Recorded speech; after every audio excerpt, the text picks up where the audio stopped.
We will be presenting our study entitled The Negative Migration and Reaction of Barangay Concepcion Dos, Marikina City. And these are the themes that we identify based on the data that we gathered. First is the economic and environment factors of outmigration. Since Marikina City is known to be surrounded by bodies of water, it is prone to natural disaster such as floods and landslide. In 2009, Marikina City was hit by Typhoon Ondoy and 178,985 residents were affected.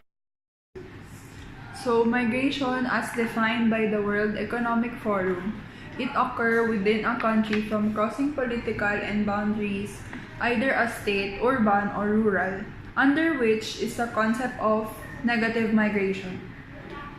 As defined by Hill, it is a movement within the state within the same area. However, one's population change will not be viewed always as an individual adaptation. It may also be seen because of conflict within the area. So Marikina being known for flooding, is one common notion why residents migrate out of the city. And thus, our argument is there is a chance for negative migration to lessen because of two things.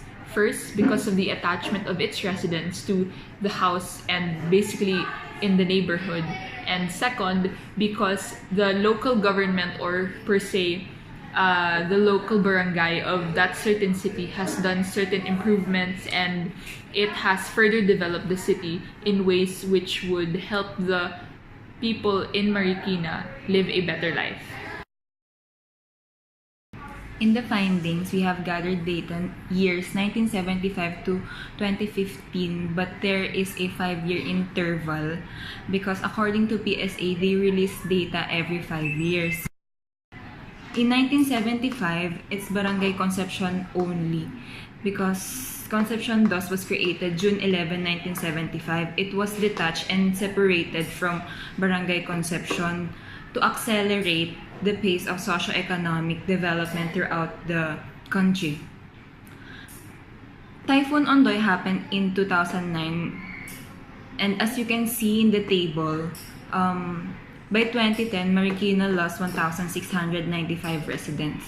The next slide is the same as the first one. Nangka, Marikina Heights, and Concepcion Dos are the top 3 that have the higher rates of negative migration. We chose Concepcion Dos because it has the highest rate of negative migration. From the interviews conducted, the reasons of their neighbors of why they migrate, it's first because of flooding and second because of economic opportunities. And their reasons for staying is their attachment to their ancestral house and Marikina's improvement of programs and services. Marikina is surrounded by bodies of water and is prone to natural disaster. In 2009, Marikina was hit by Typhoon Ondoy and a lot of infrastructures and properties were damaged. The height of the flood was up to the neck level, up to the roof, and 14 out of 16 barangays were affected, and a lot of residents left Marikina and never came back. As mentioned earlier, flooding ruined streetways and so public transportation faced challenges. Thus, an inconvenience to the residents of Marikina, specifically on the workers and students, lead them to outmigrate to avoid the inconvenience within the area. And lastly, labor migration. For many Filipinos, high unemployment and low wages in the Philippines are their reason in leaving the country, according to J. Malin. That leads to Filipino to labor migrate.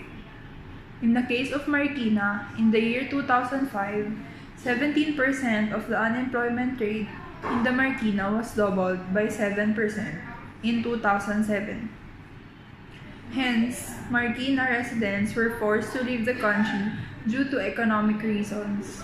And for them, In other countries, they would have greater opportunities that would sustain their families. In one of our discussions, we found that one of the main themes of our paper is that there is a sense of attachment as to why residents in Marikina choose to stay as opposed to leaving after going through different types of problems such as flooding or whatnot. And according to Che, in his research, there are 3 factors as to why people or its residents would most likely stay. And out of those 3 reasons, we found that 2 of it is very much applicable to the residents in Marikina. Mainly, the decrease in financial resources to pay for migration or for them to be able to find a new house and be able to pay for it, because more often than not, these people don't have enough money. And second, there is a sense of social bonding that is strengthened, and there is mutual insurance within the people inside Marikina. This is mainly because majority of its residents are the original ones, as to what our respondents have said. Most likely all of them know each other, and through the different catastrophes that they had to endure, they had their own way of coping up with the flooding or other types of problems that they had to face, and so they have become more resilient through the years. That's why they have makeshift barriers when flooding occurs, or they have a seepage system for them to remove the water in case flooding does occur. Another reason for the residents in staying in Marikina because of the improved services and programs. Because of the strong typhoons that happened, like Ondoy and Pepeng, it led the government to pass the Republic Act number 10121. It is an act of strengthening the Philippine DRRM system. Service improvements in Marikina disaster risk reduction and management were manifested through its response to the residents and environment of Marikina. Sirens were built along the riverbanks to notify the residents how high the water in the river. Evacuation centers were more accessible, and pumping stations were also built and improved that resulted to less flood. Unlike before, the flood would subside overnight or a day, but with the pumping stations, the thoroughfares can be passable in 2 to 3 hours. The barangay operatives in Concepcion Dos also have preventive programs for disaster that really help the residents' awareness of dealing with disasters.